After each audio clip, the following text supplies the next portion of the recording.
The blood on Kieran Grayson's knuckles had barely dried when he first saw the orc girl watching him from the barn door, her amber eyes wide with something he would later recognize as hope, though in that moment he mistook it for fear. He had been splitting wood in the yard of his small frontier farm, the morning sun casting long shadows across the clearing he had carved from the wilderness 3 years ago, when movement caught his attention, and he turned to find her standing there, green skin gleaming with sweat, her clothes torn and dirty, one tusk chipped at the corner where something or someone had struck her hard enough to break it. She did not run when their eyes met, which surprised him more than her sudden appearance. Most creatures, orc or otherwise, had the good sense to flee when they stumbled onto a homestead this far into human territory. The nearest village was 2 days' ride south, and Kieran had chosen this isolation deliberately after the war, after he had seen enough of what men did to each other, and to anyone else who got in their way. He lowered the axe slowly, keeping his movements deliberate and unthreatening, though his heart hammered in his chest with the old familiar rhythm of potential danger. "You are hurt," he said, his voice rough from disuse. He lived alone out here, and sometimes days passed without him speaking aloud to anything but the chickens and the old mare in the stable. The orc girl flinched at his words but did not retreat. She was young, he realized, perhaps 19 or 20 summers, with the kind of lean strength that came from hard labor rather than warrior training. Her hands were calloused, her shoulders broad but not the massive bulk of orc soldiers he had faced across battlefields. She wore the remnants of what might once have been servants' clothing, though it hung in tatters now, revealing bruises that mottled her green skin in shades of purple and yellow. "Please," she said, and her voice cracked on the word. "Please, I will work. I will not eat much. I can clean, cook, tend animals. Please do not send me back." Kieran felt something twist in his chest at the desperation in her tone.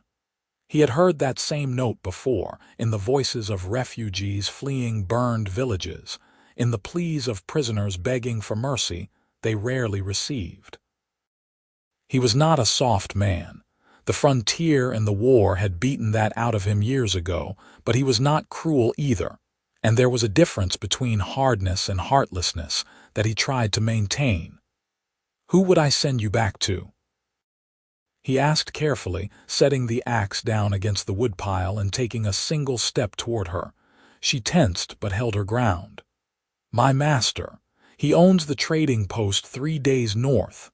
I ran 2 nights ago. He will come looking." Her hand rose unconsciously to her throat, where a collar had left a ring of raw, abraded skin. Kieran's jaw tightened. He knew about the trading posts that dotted the frontier, knew that some of them dealt in more than furs and grain. The laws were murky out here, far from any real authority, and orcs had few protections under human law anyway. Slavery was illegal in the southern kingdoms, but the frontier operated under different rules, and what was called indentured servitude or debt bondage often amounted to the same thing. "What is your name?" he asked. Instead of answering her fear, she blinked, clearly not expecting the question. "Grasha," she said after a moment. "I am called Grasha." "Grasha," he repeated, trying the name in his mouth. "I am Kieran. This is my farm. I grow wheat and vegetables, keep chickens and one very old horse who is more pet than worker at this point. I do not have much, but I do not keep slaves." Her eyes searched his face, looking for the lie, the trap, the cruel joke. He could see her weighing her options, what few she had. Run back into the forest and hope her master's trackers did not find her, or trust this strange human farmer who lived alone in the wilderness. "I will work," she said again, as if this was the only currency she understood, the only value she could offer. "I am strong. I can plow fields, carry heavy loads. I will earn my keep." Kieran nodded slowly. "Come inside," he said. You need food and water, and those wounds need cleaning. We can talk about work after you have rested." She followed him across the yard toward the small farmhouse, staying several paces behind like a wary animal. Kieran pushed open the door and gestured for her to enter first, watching as she stepped over the threshold with obvious trepidation, her eyes darting around the single room that served as kitchen, dining area, and sitting room. A ladder led to a sleeping loft above, and a stone fireplace dominated one wall, the coals from morning still glowing faintly. "Sit," he said, pointing to one of the two chairs at the rough-hewn table. He moved to the water barrel and filled a cup, setting it in front of her before going to the cold box where he kept perishables. Bread from 2 days ago, hard cheese, some dried meat. He put it all on a plate and placed it before her. Grasha stared at the food like she could not quite believe it was real. Her hands trembled as she reached for the cup, drinking deeply, water spilling down her chin in her haste. She devoured the bread and cheese with similar desperation, barely chewing, and Kieran had to look away from the sight, anger rising in his throat at whoever had kept her so hungry that she ate like this. When she had finished, wiping her mouth with the back of her hand, he brought a basin of clean water and cloths. "May I?" he asked, gesturing to the cuts and scrapes visible on her arms and face. She nodded mutely, and he began to clean the wounds with gentle efficiency. He had learned field medicine during the war, had stitched together torn flesh and set broken bones more times than he cared to remember. These were relatively minor, abrasions and contusions that would heal on their own given time and rest. The collar abrasion on her neck was the worst, angry and inflamed, and he applied a poultice of herbs he kept for such purposes. "This will sting," he warned before pressing the cloth to her throat. She hissed but did not pull away, her hands gripping the edge of the chair hard enough that her knuckles paled to a lighter green. "Why are you helping me?" she asked when he had finished, her voice barely above a whisper. Kieran sat back, considering the question. "Because you asked," he said finally, "and because no one deserves to be treated the way you clearly have been." "I am an orc," she said, as if this explained everything, as if it was reason enough for any cruelty. "I noticed," Kieran replied dryly. "I am still a human who knows wrong when he sees it." She studied him with those strange amber eyes, and he felt exposed under her gaze, as if she could see past the walls he had built around himself in the years since the war ended. "You are not like other humans I have known," she said at last. "Maybe you have known the wrong humans," he suggested, rising to put away the medical supplies. "You can sleep in the barn tonight. There is clean hay in the loft, and it is warmer than it looks. Tomorrow, if you still want to stay, we can discuss what work needs doing." "But you are not a slave here, Grasha. You work. I will pay you in food and shelter and whatever coin I can spare when I sell the harvest. You can leave whenever you choose." "Understood," she nodded, but he could see she did not quite believe him yet. Trust, he knew, would take time, would have to be earned through actions rather than words. He had seen enough of the world to know that promises meant little compared to what people actually did. That night, lying in his loft and listening to the familiar sounds of the farm settling around him, Kieran wondered what he had gotten himself into. He had come here seeking solitude, wanting nothing more than to work his land in peace and forget the things he had done during the war. Now he had an orc girl hiding in his barn and somewhere to the north. A man who considered her his property would be organizing a search. The thought should have worried him more than it did. Instead, he found himself thinking of the desperation in Grasha's eyes, the way she had flinched when he raised his hand to clean her wounds, the careful distance she maintained as if expecting violence at any moment. He had seen that look before in the mirror, in the months after he returned from the war. The look of someone who had survived but was not sure survival was worth the cost. Sleep came slowly, and with it, dreams of blood and battle that he had hoped he had left behind. He woke before dawn, as was his habit, and went out to begin the morning chores. Grasha was already awake, standing uncertainly in the yard as if she had been waiting for him. She had braided her dark hair back from her face, and in the pale pre-dawn light he could see the determination in her expression. "Tell me what to do," she said without preamble. So he did. He set her to feeding the chickens while he milked the goat, then showed her how to collect eggs without startling the hens. She learned quickly, her movements economical and efficient, and he realized she had not been exaggerating her capacity for work. By mid-morning, they had mucked out the stable, hauled water from the well, and begun weeding the vegetable garden that provided much of Kieran's food through the growing season.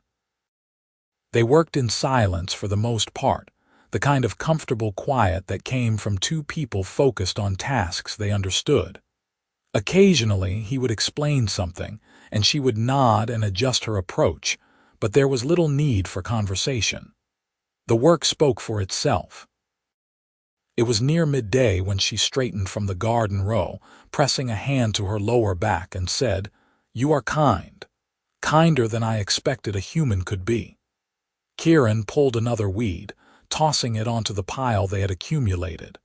"You keep saying that like it surprises you," he observed. "It does." She knelt again, resuming her work. "My master at the trading post, he bought me from an orc clan chief who wanted to be rid of me. I was 12 summers old. My mother had died, and my father did not want a daughter who could not fight.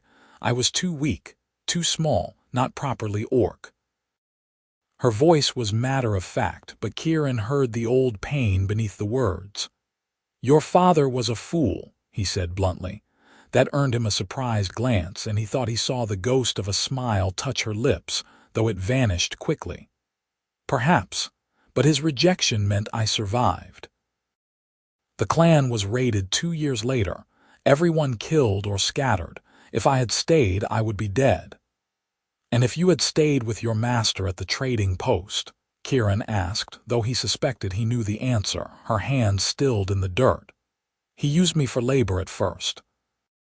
Cleaning, hauling, serving customers. As I grew older, he wanted to use me for other things. I refused. He beat me, said he owned me, that I had no right to refuse. So I ran." Kieran felt that familiar anger kindling in his chest again, the same rage that had sustained him through 4 years of war. He had fought, he had told himself, to protect people from cruelty and oppression. That it had been orc armies they fought against was irrelevant to the principle. Cruelty was cruelty, regardless of who wielded it or who suffered under it. "He has no claim on you here," Kieran said firmly. "Not while I draw breath." Grasha looked at him fully then, and he saw something shift in her expression, the wariness easing just slightly. "You would fight for an orc, against your own kind." "My own kind," Kieran echoed bitterly. "I fought alongside men who would slaughter orc children without hesitation, who burned villages and called it strategy. I also fought alongside men who saved wounded enemies, who showed mercy when it would have been easier to kill.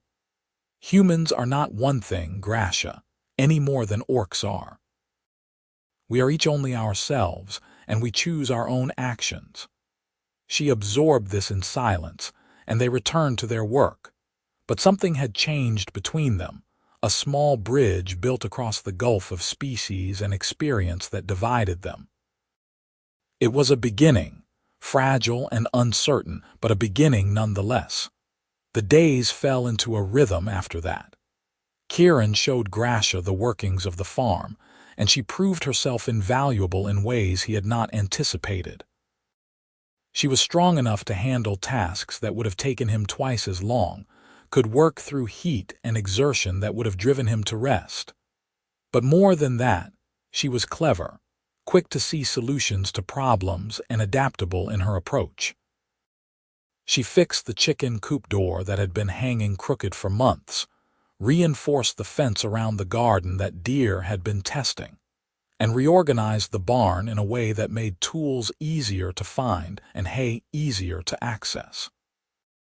At meals, which they began taking together after the first few days, she would sometimes share small details about her life, carefully curated stories that revealed little of the real pain, but gave him glimpses of who she was beneath the damage. She liked animals, he learned, and had a way with his old mare that made the horse nicker with pleasure whenever Grasha appeared. She could name every constellation in the night sky and knew the patterns of weather from watching clouds. She had a dry sense of humor that caught him off guard sometimes, making him laugh when he had thought himself too tired or worn for laughter. And slowly, almost imperceptibly, she began to relax around him. The flinching lessened, though it did not disappear entirely. She no longer maintained that careful distance, did not position herself near exits as if preparing to flee. She smiled more often, quick flashes of expression that transformed her face from pretty to something approaching beautiful. Kieran tried not to notice that last part. Tried not to pay attention to the way she moved, all unconscious grace and lean muscle. Tried not to think about the sound of her laughter or the way her eyes lit up when she was pleased about something. She was orc, he was human, and beyond the practical impossibility of such an attraction. She was damaged and vulnerable, and he would not be the kind of man who took advantage of that. But trying not to notice and succeeding at not noticing were two different things, and he found his gaze following her more often than he liked, found himself making excuses to work near her, to hear her voice and see her smile. 3 weeks passed in this way, long enough that Kieran began to hope that maybe her former master had given up the search, that she might be safe here after all. It was a foolish hope, built on wishful thinking rather than practical assessment, and he should have known better. The man arrived on a hot afternoon in late summer, when the wheat was golden in the fields and the first harvest was only days away.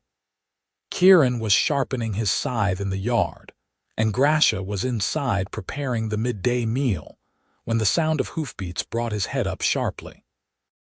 3 riders emerged from the tree line at the edge of his property, and Kieran recognized the type immediately.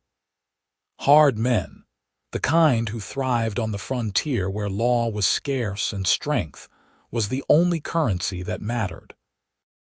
The one in the lead was older, perhaps 50, with gray threading his dark beard and scars marking his weathered face. He sat his horse with the confidence of someone used to getting his way through intimidation and violence. "You would be Kieran Grayson," the man said as they drew up before the house. It was not a question. "I would," Kieran replied, setting down the whetstone and rising to his feet. He did not pick up the scythe, though he marked its position carefully. Not a weapon he would choose, but better than nothing if it came to that. "And you are Marcus Hammond. I run the trading post north of here. I am looking for property that ran off 3 weeks back. An orc girl, green skin, young, probably half-starved by now. I have reason to believe she might have come through this area." "Is that so?" Kieran said neutrally. Hammond's eyes narrowed. "It is. I have a legal claim on her, bought and paid for. She is an indentured servant, contracted to work for me for another 8 years to pay off the purchase price and her upkeep. Running off does not change that." "Legal claim," Kieran repeated. "Under what law exactly?" "Frontier trade law," Hammond said impatiently. "Recognized by the merchant guilds and enforced by common understanding. A man has a right to his property, whether that property is a horse or an orc or a sack of grain." "She is not property," Kieran said, his voice flat. "She is a person." Hammond laughed, a harsh sound without humor. "A person. "You have been out here alone too long, farmer. It has addled your thinking. Orcs are savages, barely better than beasts. We do them a kindness giving them work and keeping them fed." His gaze sharpened. "Now I will ask you plain. Is she here or not?" Kieran considered his options. He could lie, but Hammond was clearly not a fool and would likely search the property regardless. He could tell the truth and refuse to surrender her, which would lead inevitably to conflict. Or he could try to buy her contract, though he suspected the man had not come all this way to negotiate. Before he could respond, the farmhouse door opened and Grasha stepped out. She had clearly heard the conversation, and her face was set in grim resignation as she looked at Hammond. "I am here," she said quietly, "but I will not go back." Hammond's expression shifted into something ugly, satisfaction mixed with anger. "You will go where I say you go, girl. You belong to me, and you will learn the cost of running off." "She belongs to no one," Kieran said, stepping forward to place himself between Hammond and Grasha. "And she is not leaving this farm unless she chooses to." "You would interfere with a man's legal claim," Hammond demanded. "You know what that makes you, a thief. I would be within my rights to have you arrested or to take recompense another way." "Try," Kieran said simply. For a moment, the yard was utterly still, tension drawn so tight it felt like the air itself might shatter. Hammond's two companions shifted in their saddles, hands moving toward weapons, but Hammond held up a hand to stop them. "No need for that yet," Hammond said, though his voice promised violence to come. "I am a reasonable man, Grayson. Let us settle this properly. You say she is not property, I say she is mine by legal contract. We are both men of the frontier, we understand how things work out here. So let us settle it the old way. You and me, no weapons, right here in this yard. If I win, she comes back with me and you do not interfere. If you win, I forgive her contract and leave her in peace." Fair terms. Kieran knew a trap when he heard one. Hammond was older but carried himself like a fighter, and he had not risen to run a frontier trading post by being soft. Still, the alternative was likely an ambush later, or repeated attempts to take Grasha by force or stealth. At least this way, the terms were clear. "Fair terms," Kieran agreed. "But Grasha speaks for herself when it is done. If I win and she wants to leave, she leaves. If she wants to stay, she stays. Her choice, not yours or mine." Hammond shrugged as if the distinction did not matter to him.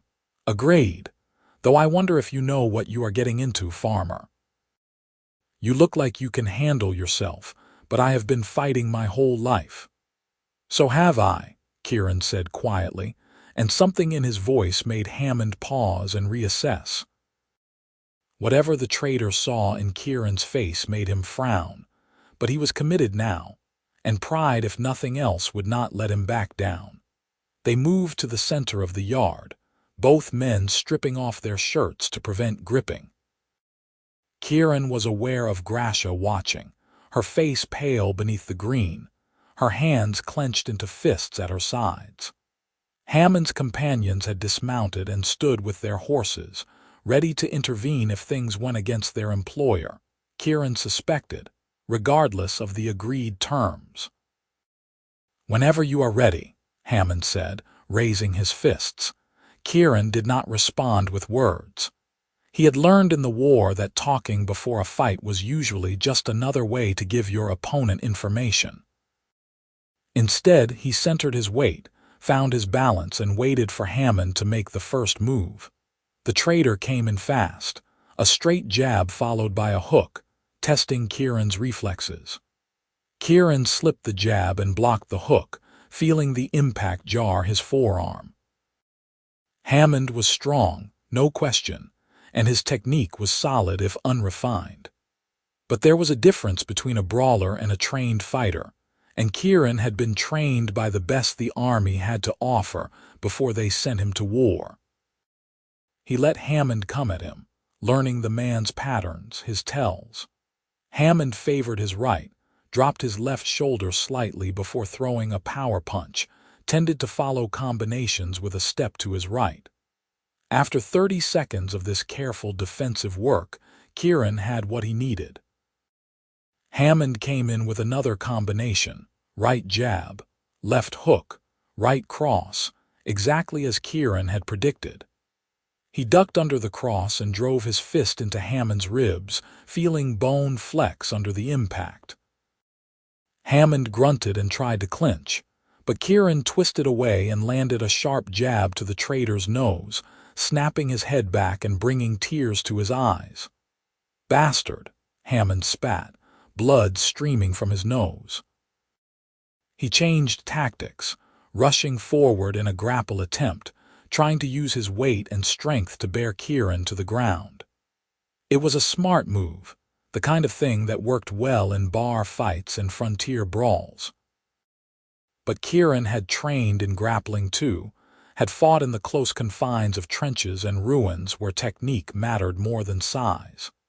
He pivoted as Hammond charged, using the man's momentum against him, and swept his leg. Hammond went down hard, face first into the dirt, and Kieran followed him down, getting his arm around the trader's neck in a control hold. "Yield," Kieran said, applying just enough pressure to make breathing difficult but not enough to cause real damage. Hammond struggled, his face reddening, his hands clawing at Kieran's arm. For a moment, Kieran thought the man's pride would kill him, that he would pass out rather than submit. Then, finally, Hammond tapped weakly against Kieran's forearm. Kieran released him immediately and stepped back, breathing hard but steady. Hammond rolled onto his back, gasping for air, his hand pressed to his throat. His companions had moved forward, hands on their weapons, but Kieran fixed them with a flat stare. "The fight is done," he said. "Your master agreed to the terms. He lost. Take him and go." "You cheated," Hammond rasped from the ground. "Some kind of soldier trick." "I fought with the skills I have, same as you," Kieran replied. "The fact that mine were better does not make it cheating. Now honor your word and leave Grasha in peace." For a long moment, Hammond lay there, and Kieran could see the calculations running behind his eyes. The trader was weighing whether to honor the agreement or try to take what he wanted by force. His 2 men could likely kill Kieran if they drew their weapons, but Kieran would make sure Hammond did not survive the attempt, and the trader knew it. Finally, Hammond nodded slowly and let his companions help him to his feet. "Fine," he said, spitting blood into the dirt. "The contract is void. She is not worth dying over." He turned to glare at Grasha, who had not moved from the farmhouse doorway. "But you hear me, girl. You are marked now. No other trader will take you on, no human settlement will want you. You are bound to this farm and this fool as surely as if you wore chains. See how long his kindness lasts when winter comes and food runs short." Grasha said nothing, but her chin lifted slightly, defiance in the set of her shoulders. Hammond sneered and turned away, letting his men help him onto his horse. They rode out without looking back, and Kieran watched until they disappeared into the tree line before letting himself relax. "Are you hurt?" Grasha asked, hurrying down from the doorway to his side. Her hands fluttered over him, checking for injuries, her touch gentle and careful. "Nothing serious," Kieran assured her, though his ribs ached where Hammond had landed a few solid body blows and his knuckles were already swelling. "You should see the other man." That startled a laugh out of her, quick and bright, and then she was crying, tears streaming down her face as all the fear and tension of the last weeks released at once. Kieran stood awkwardly for a moment, unsure what to do, then carefully put his arms around her and let her sob against his chest. "You fought for me," she said when she could speak again, her voice muffled against his skin. "You could have been killed. Why would you do that?" "Because you are under my protection," Kieran said simply. "And because it was the right thing to do." She pulled back enough to look up at him, her amber eyes searching his face. "I do not understand you, Kieran Grayson. You are not like any human I have ever known." "Maybe you have not known enough humans," he said, echoing his words from that first day. "Or maybe I am not that unusual. There are good people in the world, Grasha, human and orc both. You just have to look for them." She shook her head slowly, as if disagreeing, but she did not pull away from his embrace, and neither did he let go. They stood like that in the yard, the sun warm on their shoulders and the wind stirring the wheat in the fields, and something shifted between them, some barrier falling away that neither had quite realized was there.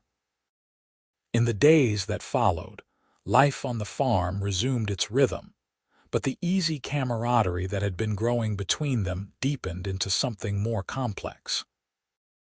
Kieran found himself increasingly aware of Grasha's presence, the way she hummed while she worked, the way her brow furrowed when she concentrated on a task, the way she laughed at his poor attempts at jokes.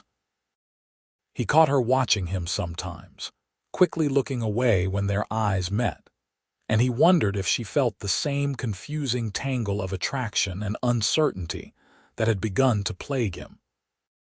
The harvest came, and they worked from dawn to dusk cutting wheat, bundling it, hauling it to the barn for threshing. It was hard physical labor that left them both exhausted by nightfall, too tired to do more than eat a simple meal before collapsing into sleep. But there was satisfaction in it too, the deep contentment that came from good honest work, and seeing the results of their efforts stacked in golden abundance. On the final day of the harvest, as the sun was setting and they were finishing the last of the bundling, Grasha straightened and looked across the field at Kieran. "I want to stay," she said suddenly. "Not just until winter, not just until I find somewhere else to go. I want to stay here on this farm with you, if you will have me."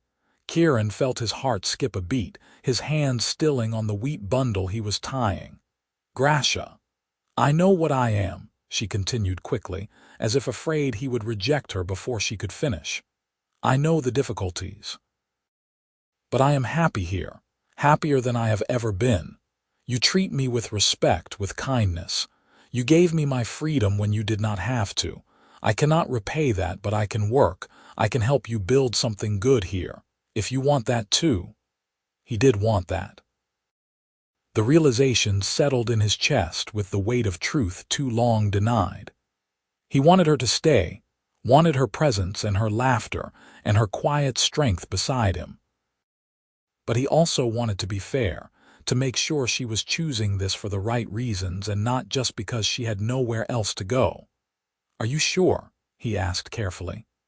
"I will not hold you here if you want to leave now or ever. You are free, Grasha. That was the point of all this." "I know," she said. "And that is why I want to stay, because it is my choice freely made, because this place feels like home in a way nowhere else ever has, because you—" She trailed off, color darkening her green cheeks. "Because I care for you, Kieran, more than I should, perhaps." "More than is wise." His breath caught in his throat. "More than is wise," he repeated softly. "Yes, I think I understand that feeling." She took a step toward him across the cut stubble of the field. "Do you?" "Truly, truly," he confirmed, closing the distance between them. "I've been trying not to feel this way, trying to tell myself it is inappropriate, impossible, but I cannot seem to help it." "And what do you feel?" she asked, her voice barely above a whisper now. "I feel like I have been waiting for you without knowing I was waiting," he said, reaching up to cup her face with one calloused hand. "Like this farm was empty before you arrived, and now it is full. Like I have found something precious that I do not deserve but cannot bear to lose." She leaned into his touch, her eyes closing briefly. "You deserve everything good," she said fiercely. "Everything. You are the best man I have known, human or orc." And then, because words seemed insufficient for what he felt, Kieran leaned down and kissed her.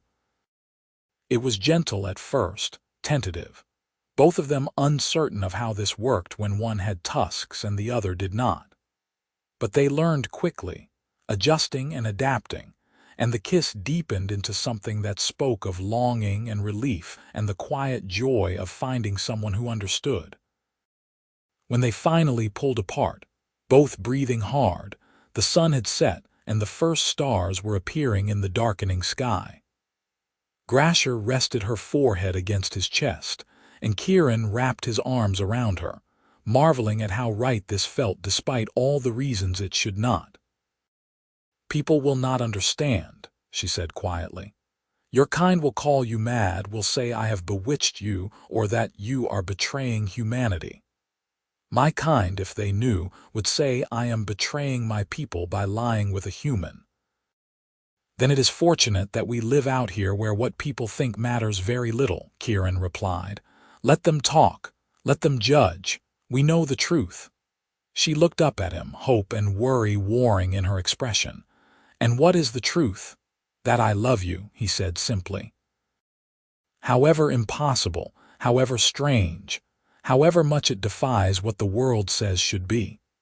I love you, Grasha, and I would be honored if you would share this life with me, truly and completely." Tears spilled down her cheeks, but she was smiling, a radiant expression that made his heart ache with the beauty of it. "I love you too," she whispered. "I did not think I could, did not think I knew how after everything that has happened, but you taught me. You showed me what it means to be treated as a person, as someone valuable and worthwhile. How could I not love you for that?" They kissed again, and this time there was no hesitation, no uncertainty. This time there was only the certainty of two people who had found each other against all odds and chosen to hold on despite the complications. They stood in the harvested field under the stars, and for the first time in longer than either could remember, they were completely and entirely happy. The weeks that followed were perhaps the best of Kieran's life. He and Grasha worked the farm together as partners now rather than employer and employee, making decisions jointly and building plans for the future. They talked late into the night about their dreams, their fears, their pasts that had shaped them. Grasha told him about her mother, a weaver of great skill who had been killed in a border skirmish when Grasha was 11. Kieran told her about the war, about the friends he had lost, and the things he had done that still haunted him. They learned each other's bodies with the same careful attention they brought to learning each other's minds. Grasha was initially shy, worried that her orcish features would repel him. But Kieran loved every aspect of her, from the small tusks that curved from her lower jaw to the pointed tips of her ears, to the lean strength of her muscles. He traced scars and kissed bruises, and she did the same for him, mapping the damage they had each sustained and offering the silent comfort of acceptance. They built a life together in those autumn months, a small domestic world that felt more real and valuable than anything Kieran had known before. They preserved vegetables for winter, smoked meat, cut firewood, until they had enough stacked to see them through even the harshest weather. Grasha sewed new clothes for both of them, her hands clever with needle and thread. Kieran taught her to read, writing out letters in charcoal on slate and watching her face light up as she decoded words into meaning. Winter came early that year, the first snow falling in late October and continuing sporadically through November. They spent more time inside, staying warm by the fire, and Kieran found that he loved these quiet evenings as much as the busy summer days. Grasha would sit beside him while he carved wooden spoons or mended tools, her own hands busy with knitting or embroidery, and they would talk or simply exist in companionable silence. It was on one such evening, with snow falling thick outside and the fire crackling warmly, that Kieran gathered his courage for something he had been contemplating for weeks. He had been carving in secret, working on a project during the rare moments when Grasha was occupied elsewhere, and now it was finally finished. "Grasha," he said, drawing her attention from the scarf she was knitting. "I have something for you." She looked up, curiosity lighting her features. "A gift, of a sort." He pulled out the small wooden box he had carved, the lid decorated with an intricate pattern of leaves and vines. Inside, nestled on a bed of cloth, was a ring he had fashioned from silver coins, melting and reshaping them into a band engraved with the same leaf pattern. Grasha's eyes went wide, her hands flying to her mouth. "Kieran, I know we cannot marry in any legal sense," he said quickly. "No church would perform the ceremony, no official would recognize the union, but I do not need the world's approval to know what I feel. I want you as my wife, Grasha, in every way that matters.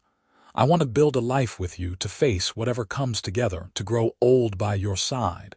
If you will have me."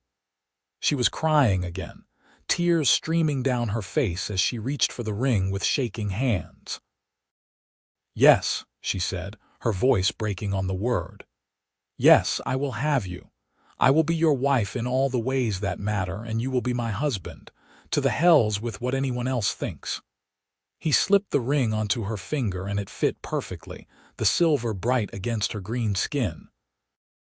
Then he was pulling her into his arms, kissing her fiercely, pouring all his love and commitment into the contact. She responded with equal passion, her hands tangling in his hair, and they tumbled together onto the rug before the fireplace.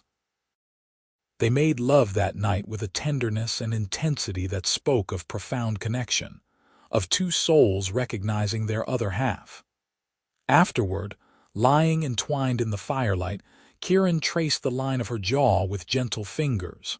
"My wife," he murmured, testing the word. "My husband," she replied, and smiled, that brilliant expression that never failed to make his heart race. They performed their own ceremony the next day, just the two of them in the small clearing where Kieran had first built his home. They spoke vows under the winter sky, promising faithfulness, love, and support through whatever challenges the future held. There were no witnesses except the forest and the falling snow, but it felt more real and binding than any formal ceremony could have been. Winter deepened, and they settled into the rhythm of cold weather life. There was less work to do outside, just the essential animal care and keeping paths clear of snow, so they spent more time on indoor projects. Grasha proved to be skilled at cooking, turning their simple ingredients into meals that tasted far better than anything Kieran had managed during his bachelor years. She taught him songs from her childhood, orc ballads in a language he did not speak, but learned to appreciate for the beauty of its cadence. He taught her chess, using pieces he carved from wood, and discovered she had a strategic mind that quickly surpassed his own ability. They were snowed in for 3 weeks in January, the drifts piling so high against the house that the door would not open, and they had to dig their way out when the weather finally cleared. But even that isolation was not a hardship when they faced it together. They told stories, played games, made love, and simply enjoyed the peace of being two people who understood and accepted each other completely. It was in February, when the worst of the winter had passed, but spring was still weeks away, that riders appeared at the farm again. Kieran saw them coming from a distance, 5 men on horseback, and his first thought was that Hammond had returned despite his defeat. But as they drew closer, he recognized the colors they wore, the insignia of the royal army that he had once served. "Stay inside," he told Grasha, a knot of anxiety forming in his stomach. "Let me see what they want." She nodded, but he could see the worry in her eyes. They both knew that military men appearing at a frontier farm rarely brought good news. Kieran stepped out into the yard as the riders approached, and the leader raised a hand in greeting. He was a captain, Kieran noted from the insignia, A man perhaps a few years younger than himself, with the bearing of someone who had seen combat. Kieran Grayson. The captain asked, pulling his horse to a stop. I am, Kieran confirmed warily. What brings the army this far north? We are recruiting, the captain said. The orc clans have been gathering in the northern mountains, building for what our scouts think will be a major assault come spring. The king has called for all veterans to report for duty, especially those with combat experience. According to our records, you served as a lieutenant in the infantry during the last war. We need men like you. Kieran felt his stomach drop. I am a farmer now, he said carefully. I have been discharged for 3 years. I have responsibilities here. Every man has responsibilities, the captain replied. But when the kingdom calls, those responsibilities must wait. The orc threat is real, Grayson. They are organizing like never before, and if we do not stop them, they will sweep through the frontier settlements and into the heartland. Everything you have built here will be ashes. No, Kieran said flatly. I will not fight orcs again. I am done with that war. The captain's expression hardened. This is not a request, veteran. This is a royal decree. All able-bodied men with military experience are required to report. Refusal is considered treason. Then consider me a traitor, Kieran said, his voice like iron. Because I will not leave my home and I will not fight. One of the other soldiers shifted in his saddle, his hand moving toward his weapon. The captain held up a hand to stop him, studying Kieran with narrowed eyes. You understand what you are saying, what the consequences will be. I understand perfectly, Kieran replied. Now get off my land. For a tense moment, the captain seemed to be weighing his options. Then his gaze shifted past Kieran to the farmhouse, and his eyes widened slightly. Kieran turned to see Grasha standing in the doorway, clearly visible despite his instruction to stay inside. By all the saints, the captain breathed. You are harboring an orc. That is why you refuse to fight. She is my wife, Kieran said, putting every ounce of conviction into the words. And she is not going anywhere. The soldiers exchanged shocked glances. One of them spat into the snow. Orc lover, he said with disgust. Traitor to your own kind. Careful, Kieran said softly, his hands clenching into fists. I may not want to fight, but I am still capable of it if you threaten what is mine. The captain held up both hands in a placating gesture. Peace, Grayson. We are not here to start conflicts between humans, but you must understand how this looks. The kingdom is preparing to fight orc armies, and here you are, living with one of them, refusing to serve. What am I supposed to report to my commanders? Report whatever you like, Kieran said, but the answer remains no. I will defend my home if attacked, but I will not march off to kill orcs I have no quarrel with simply because someone in a palace far from here commands it. The captain shook his head slowly. You are making a mistake, Grayson. This will not end well for you. Perhaps not, Kieran agreed. But it will end on my own terms, living according to my own conscience. That is worth more to me than any kingdom's approval. The captain gathered his reins, preparing to leave, then paused. For what it is worth, veteran, I understand. I have seen enough of war to know it destroys as much as it protects. But I have my orders, and you have made your choice. I hope you do not come to regret it. They rode away, and Kieran watched them go with a heavy heart. He knew that their visit would have consequences. That word would spread of the human farmer who lived with an orc and refused to fight.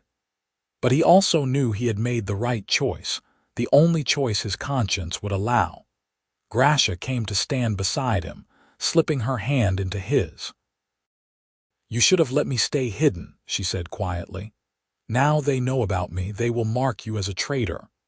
Let them, Kieran replied, squeezing her hand. I meant what I said. You are my wife, and I will not hide that or be ashamed of it. Whatever comes, we face it together." She leaned her head against his shoulder, and they stood together in the winter cold, watching the soldiers disappear into the distance. The peace they had built felt suddenly fragile, threatened by forces larger than themselves. But they had each other, and that would have to be enough. Spring came slowly, the snow melting in patches to reveal the brown earth beneath.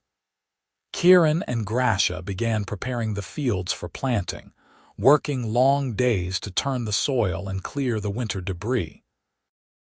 There was comfort in the familiar routine, in the timeless cycle of the seasons that cared nothing for human politics or racial tensions. But the wider world would not leave them in peace. In late March, a messenger arrived from the village to the south, bringing word that the frontier settlements were being evacuated. The Orc army was on the move, and everyone in the path of the advance was being ordered to fall back to defensible positions. The messenger, an older man Kieran recognized from previous trips to market, looked uncomfortable as he delivered the message. "They are saying anyone who stays is on their own," the messenger said. "The army cannot protect scattered farms and homesteads. You should pack what you can carry and head south, Grayson. There are refugee camps being set up." Kieran looked out across his fields, the wheat already starting to grow in neat green rows. He thought of the home he had built here, the life he and Grasha had created together. "I am not leaving," he said finally. "This is my land. If trouble comes, I will face it here." The messenger followed his gaze and saw Grasha working in the garden, her green skin unmistakable. His expression closed off, becoming carefully neutral. "I see," he said. "I will not tell anyone I saw her, Grayson, but you should know that people are talking. They are saying you have turned traitor, that you are helping the Orcs. Some are even saying you are a spy." "People can say what they like," Kieran replied tiredly. "It does not change the truth."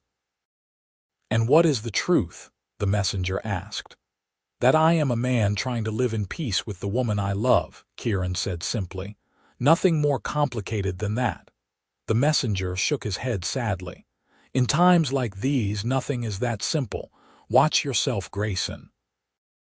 There are those who would see you hanged as a collaborator, and the law's protection only extends so far on the frontier." After the messenger left, Grasha came to stand beside Kieran, wiping dirt from her hands onto her apron. "We could leave," she said, though he could hear the reluctance in her voice.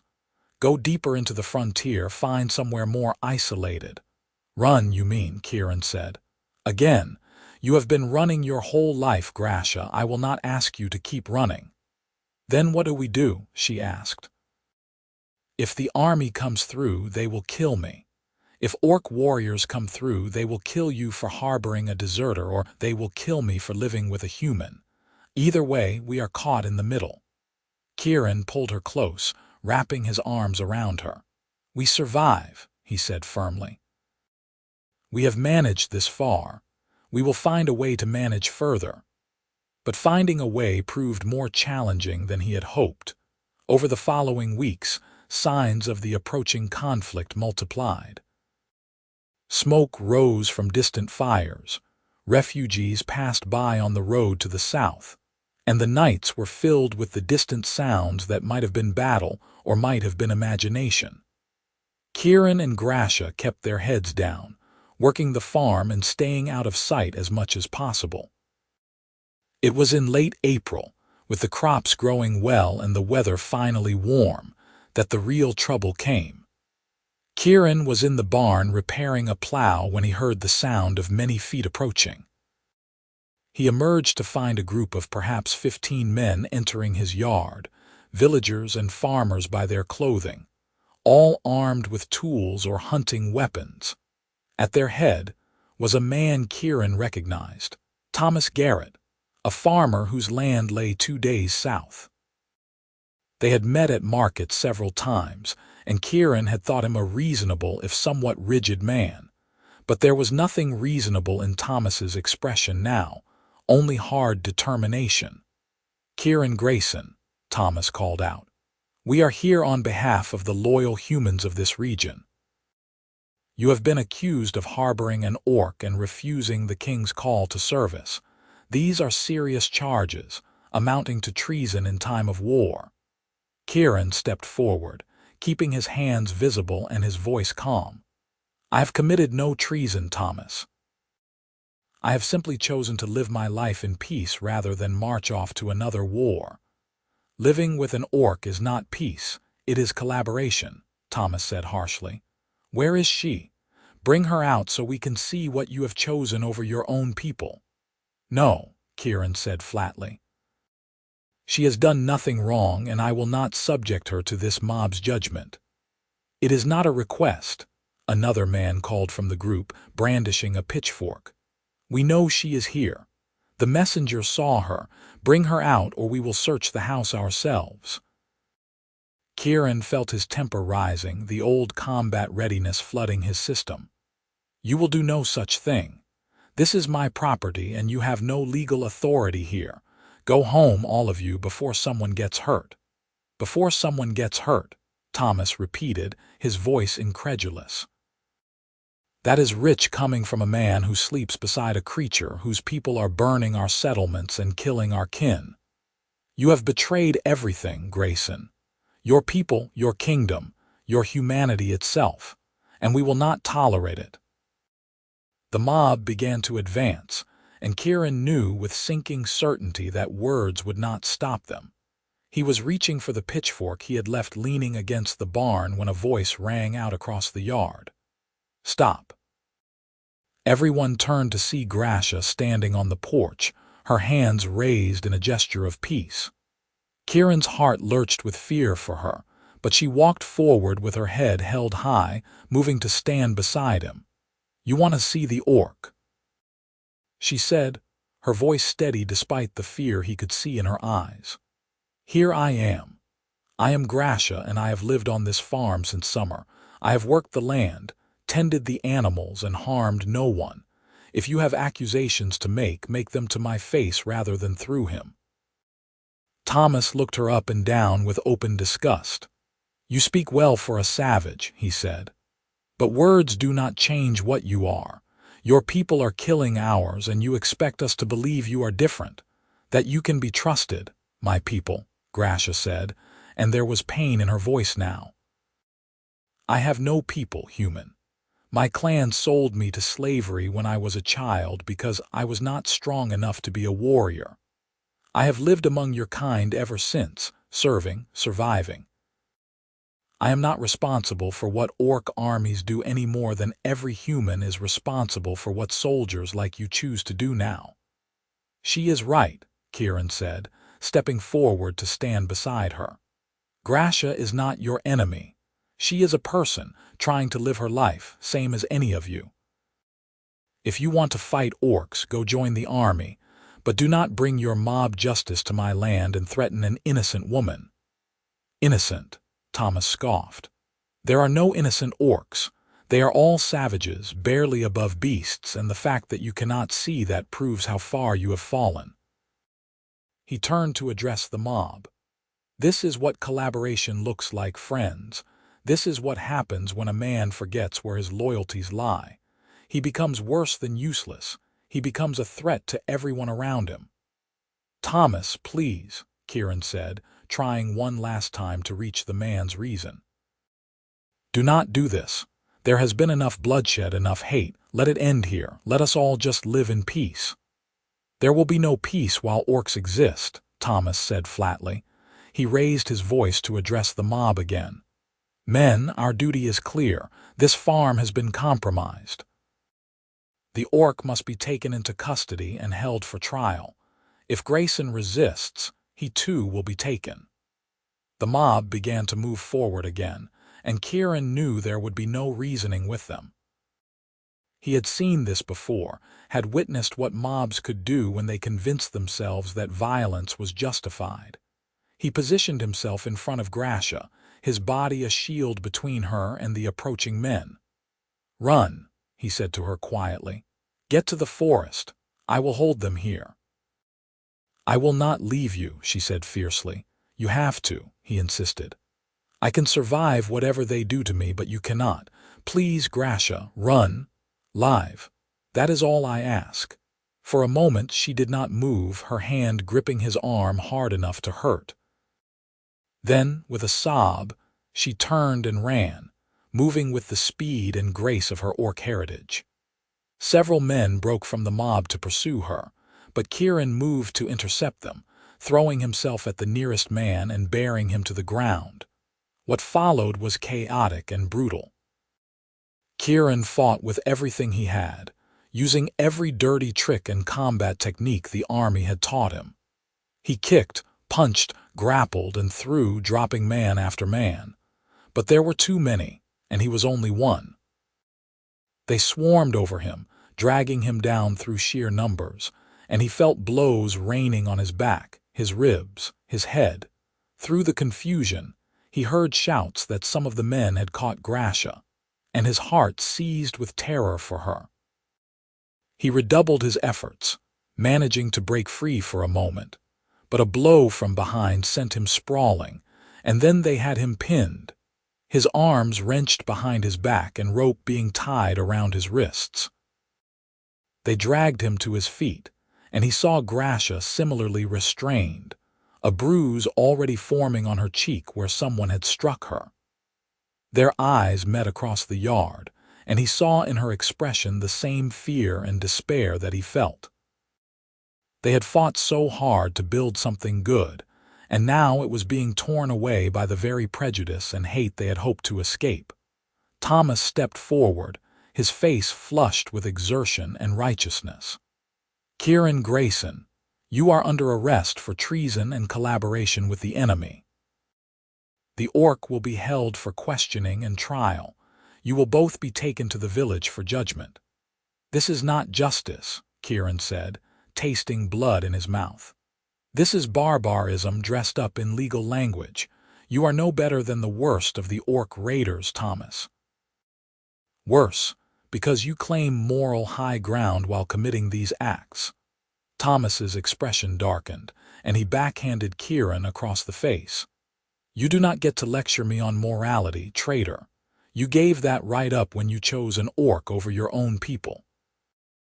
They were forced to walk, hands bound, with the mob surrounding them to prevent any escape attempt. The journey to the village took hours, and with each step, Kieran's mind raced, trying to find some way out of this disaster. But he was one man, unarmed and bound, against a hostile group. Even his military training could not overcome those odds. The village, when they reached it, was in chaos. Refugees filled the streets, makeshift shelters had been erected in every available space, and the air was thick with fear and anger.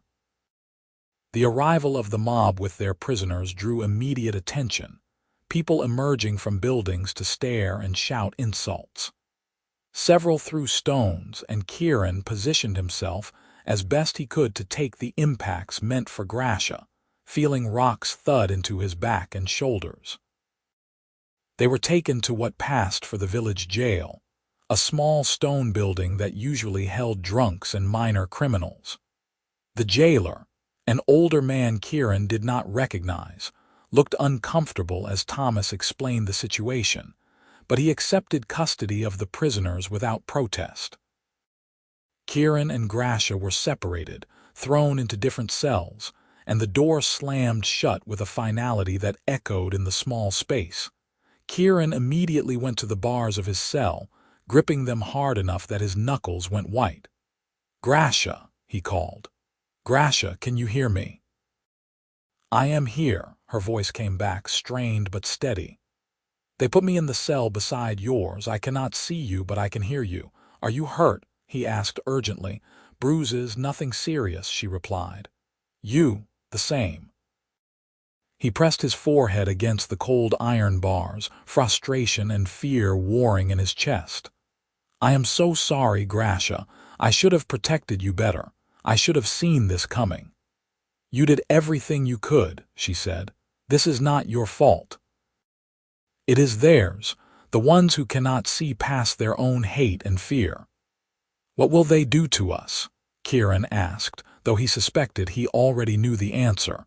There was a long pause before she responded. To you, probably imprisonment until the war ends, possibly longer if they truly believe you are a traitor. To me. Another pause, longer this time. Orcs are not given trials, Kieran, not real ones. They will find me guilty of being what I am, and they will execute me. Probably publicly, to make an example. No, Kieran said fiercely. No, I will not let that happen. I will find a way to get you out of here. How? She asked, and he could hear the resignation in her voice. You are locked in a cell in a hostile village surrounded by people who hate us both. There is no way out, my love. We both know that. Do not give up, he pleaded. Please, Grasha, we have come too far, survived too much. There has to be a way. Sometimes there is no way, she said softly. Sometimes the world is simply cruel and unfair, and all we can do is face it with what dignity we have left. I do not regret anything, Kieran. Not running away, not coming to your farm, not falling in love with you. You gave me the happiest months of my life. That is worth something, even if it ends here. Kieran felt tears stinging his eyes, rage and helplessness crushing him. He had survived a war, had fought and killed and witnessed horrors beyond description, but none of it compared to the agony of hearing the woman he loved accepting her own death, because the world would not allow them to simply exist together in peace. He was still gripping the bars, trying to think of anything he could say or do, when the door to the jail opened again and a figure entered. It took Kieran a moment to recognize him in the dim light, the captain who had come to recruit him back in February. The captain approached Kieran's cell, his expression unreadable. Veteran Grayson, he said formally, I heard what happened. The whole village is talking about it. Then you know this is wrong, Kieran said urgently. She has done nothing, Captain. She is not part of any army, has not harmed anyone. This is just prejudice and mob violence dressed up as justice. The captain was quiet for a long moment, studying Kieran through the bars. I do not disagree with you, he said finally, but what I think does not matter much in the current climate. The people are afraid, and fear makes them do terrible things. The magistrate will arrive tomorrow to conduct the trial. Given the circumstances, I do not think the outcome is in much doubt. Then help us, Kieran said desperately. You are an officer, you have authority. Order our release, or at least ensure Grasha gets a fair hearing. The captain shook his head slowly. I have no jurisdiction here, veteran. My authority extends only to military matters, and this is a civilian affair. Even if I wanted to help, which I am not saying I do not, my hands are tied. So you will just let an innocent woman die because it is inconvenient to do the right thing, Kieran said bitterly. The captain's expression hardened. Watch your tone, veteran. I am not your enemy here, but I am also not a miracle worker who can overturn an entire town's will on my own authority. He paused, seeming to wrestle with himself. However, I can tell you that the jailer is an old man who sleeps deeply and whose eyesight is not what it once was. The keys to the cells hang on the wall by his desk, and there is a small window in the back of the building that does not lock properly. If someone were to escape during the night, it would be some time before anyone noticed, especially if the jailer happened to find his evening meal unusually filling and slept more soundly than usual. Kieran stared at the captain, barely daring to believe what he was hearing. Why would you tell me this? The captain met his gaze steadily. Because I have seen too much death in this war and I am tired of it. Because you are a good man who served with honor and you deserve better than this. And because, frankly, I am not convinced that the orcs are the monsters we have been told they are. If you found one worth loving, worth risking everything for, perhaps there is more to them than we have been taught. He turned to leave, then paused. If you do escape, head west into the deep wilderness. There are places out there beyond any kingdom's reach where no one will look for you. Good luck, veteran. I hope you find the peace you are seeking." Then he was gone, the door closing behind him, and Kieran was left alone with a hope he had thought lost. He waited until full dark, listening to the sounds of the village settling for the night. True to the captain's word, the jailer ate his evening meal and soon began snoring loudly at his desk. Kieran tested the bars of his cell, looking for any weakness, and found none. But when he called softly to Grasha, she reported that her cell door had a loose hinge, the kind of damage that came from years of use and minimal maintenance. "Can you force it?" he asked quietly. "Maybe," she said. "If I use all my strength, the hinge might give way, but it will make noise." "The jailer is deeply asleep," Kieran said, "and we have no other option. Try it carefully." He heard the sounds of her moving in the next cell, the creak of metal as she applied pressure to the door. There was a moment of resistance and then a sharp crack as the hinge gave way entirely. The door sagged but did not fall, and Kieran heard Grasha's quiet exclamation of success. "I am out," she whispered. "The keys, where are they?" "On the wall by the desk," Kieran replied, his heart hammering. "Hurry, but be quiet." Endless seconds passed, during which Kieran could barely breathe. Then he heard the soft sound of footsteps, and Grasha appeared in front of his cell, keys in hand. She fumbled with them in the darkness, trying several before finding the right one. The lock clicked open, and Kieran pushed the door carefully, wincing at the slight squeak of hinges. They crept past the snoring jailer and to the back of the building, where, true to the captain's word, a small window stood slightly ajar. It was barely large enough for a person to squeeze through, but they managed it, dropping into the alley behind the jail and freezing at the sound of voices passing nearby on the main street. "The forest," Kieran breathed. "We need to get to the tree line before anyone notices we are gone." They moved through the village like ghosts, staying in shadows and avoiding the areas where refugees had set up camps. Several times they had to hide, pressing themselves against walls or ducking into doorways as patrols passed. But luck was with them, and they reached the edge of the village without being discovered. The forest welcomed them like an old friend, the darkness beneath the trees absolute. They ran for what felt like hours, putting as much distance between themselves and the village as possible. Finally, when Kieran's lungs burned and his legs felt like they might give out, they stopped in a small clearing to catch their breath. "We made it," Grasha said, disbelief and relief mixing in her voice.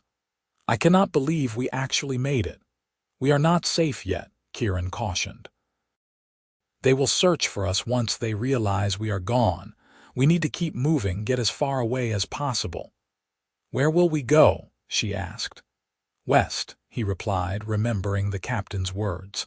"Deep into the wilderness, beyond any kingdom's reach. We will find somewhere to start over, somewhere people do not know us and do not care about the old prejudices." She nodded, taking his hand. "As long as we are together," she said simply. "Always," he promised. They traveled for days, moving steadily westward, living off the land and avoiding any signs of human or orc habitation. It was hard, grueling work, especially without proper supplies, but Grasha's knowledge of wilderness survival and Kieran's military training saw them through. They built shelters from branches and leaves, caught fish from streams, foraged for edible plants and roots. It was primitive compared to the life they had built on the farm, but there was a freedom in it too, a sense that they were finally beyond the reach of the forces that had tried to tear them apart. After 2 weeks of travel, they found it, a valley hidden deep in the mountains, accessible only by a narrow pass that would be easily defensible. A stream ran through it, the soil looked good, and game was plentiful in the surrounding forest. It was not unlike the place where Kieran had first built his farm, isolated and peaceful, and he felt something settle in his chest at the sight of it. "Here," he said. "We could build here, start fresh." Grasha surveyed the valley with critical eyes, then nodded slowly. "It is perfect," she agreed. "Remote enough that we should not be bothered, but with everything we need to survive." They set to work that very day, beginning the process of building a new home. It was summer now, and they had time to establish themselves before winter came again.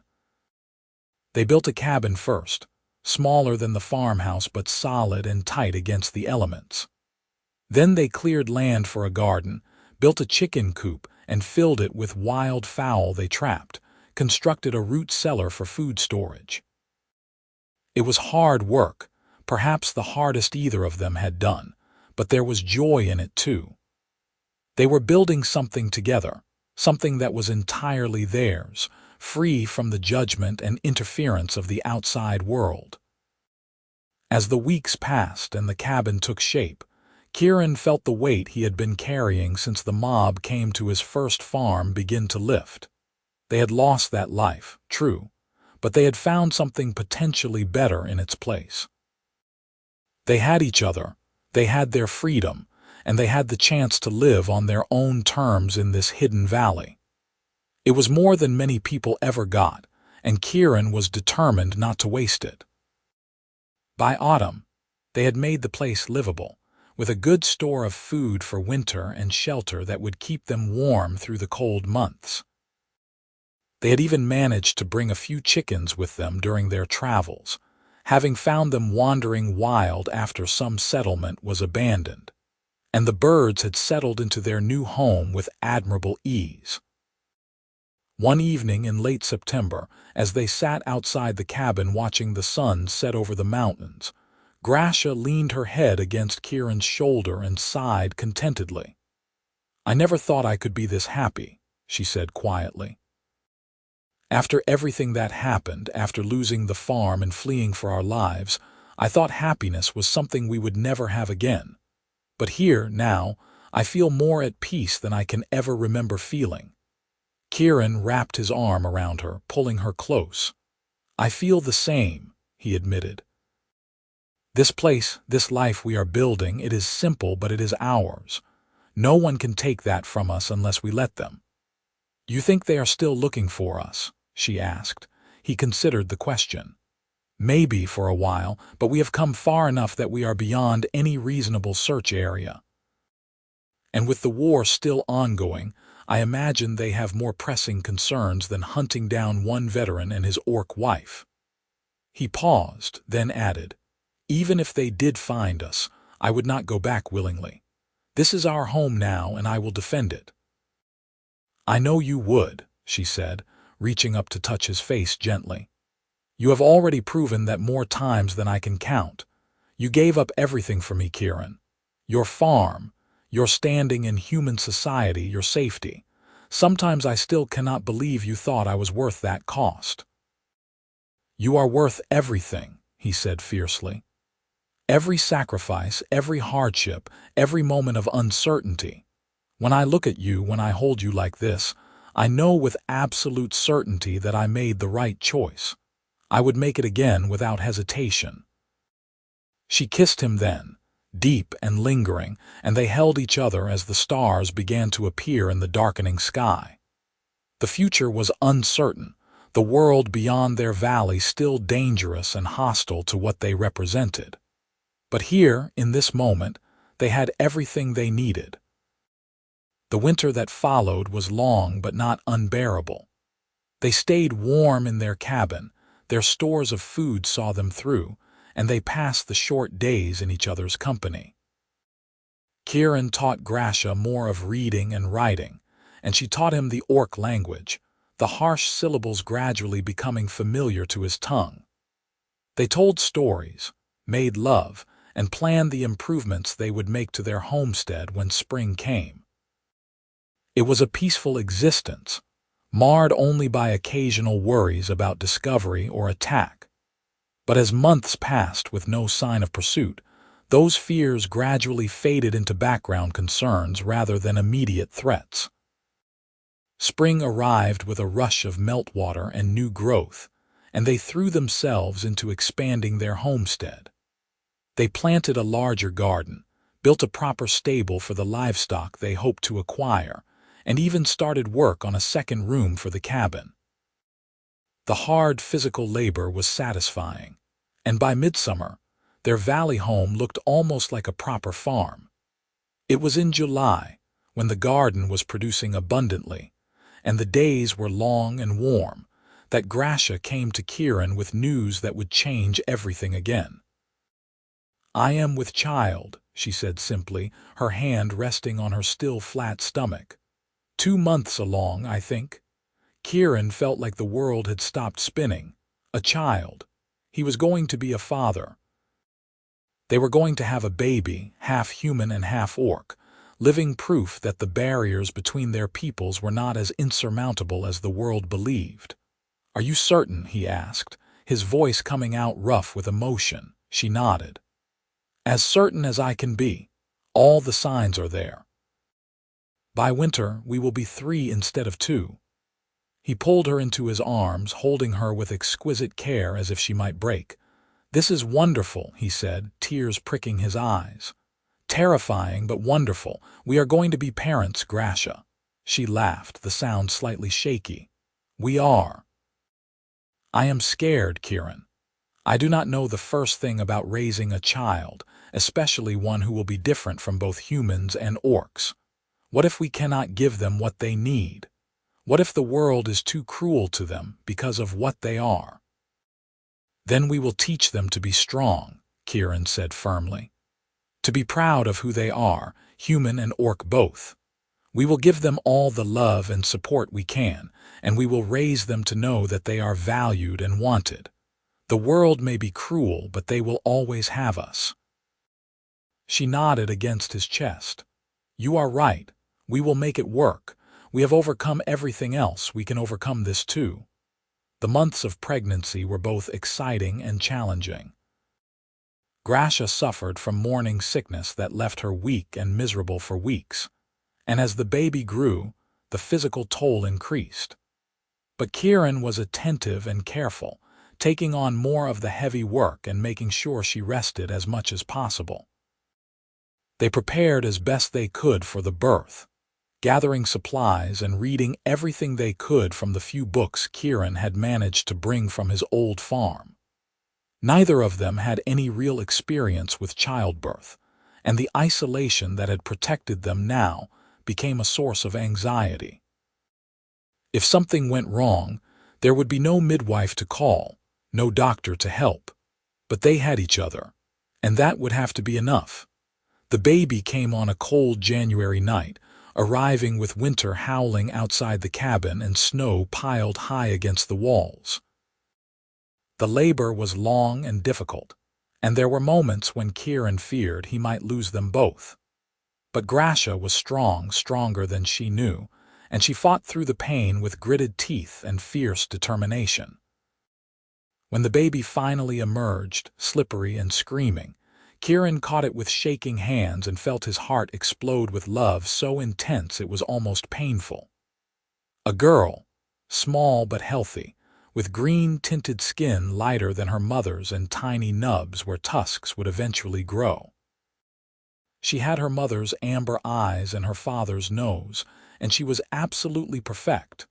"A daughter," Grasha said weakly, reaching for the baby. "Let me see her." Kieran placed the infant carefully in her arms, and they both stared in wonder at the life they had created. The baby quieted as soon as she felt her mother's warmth, making soft, cooing sounds that seemed impossibly precious. "What should we name her?" Kieran asked, his voice thick with emotion. Grasha thought for a moment, then smiled. "Kara," she said. "A human name, but one that sounds a bit like your own. She should have a connection to both her heritage, human and orc both." "Kara," Kieran repeated, testing the name. "It is perfect. Hello, little Kara. Welcome to the world." The baby grasped his finger with surprising strength, and Kieran felt something shift inside him, a fierce protective instinct stronger than anything he had felt before. This child was his and Grasha's, proof that love could bridge any divide, and he would protect her with everything he had. Raising a baby in the isolated valley was challenging in ways Kieran had not anticipated. The sleepless nights, the constant feeding, the worry over every cough or cry. But it was also filled with moments of transcendent joy. The first time Kara smiled, the first time she laughed, the way her eyes lit up when she saw her parents. As she grew, it became clear that she had inherited traits from both of them. She had Grasha's strength and resilience, but also Kieran's curiosity and stubbornness. She was a happy child, quick to laugh and slow to anger, and she brought a lightness to the valley home that had not been there before. By the time Kara was 2 years old, walking and talking in a mix of human and orc words, their homestead was thriving. They had built it into something substantial, with good crops, several animals, and a comfortable home. More than that, they had built a family, something neither of them had truly believed possible in the dark days after they fled the village. One summer evening, with Kara playing in the grass nearby and the sun setting over the mountains, Kieran looked at Grasha and felt a profound sense of contentment settle over him. "We did it," he said simply. "Against everything the world threw at us, we built this.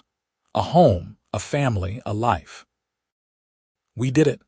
Grasha smiled, that radiant expression that still made his heart race after all this time. "We did," she agreed, "and we will continue to do it day by day for as long as we have.